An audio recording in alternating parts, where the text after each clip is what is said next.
Learning to drive, my first steps behind the wheel. Learning to drive a car was both exciting and a little scary at first.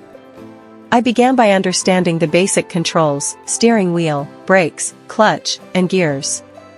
My instructor taught me how to start the engine, shift smoothly, and check mirrors. I practiced in an open area, learning how to turn, park, and follow traffic rules. With each lesson, I grew more confident. Driving taught me patience, focus, and responsibility. It feels great to slowly gain the skills needed to be safe and independent on the road. Just untrue.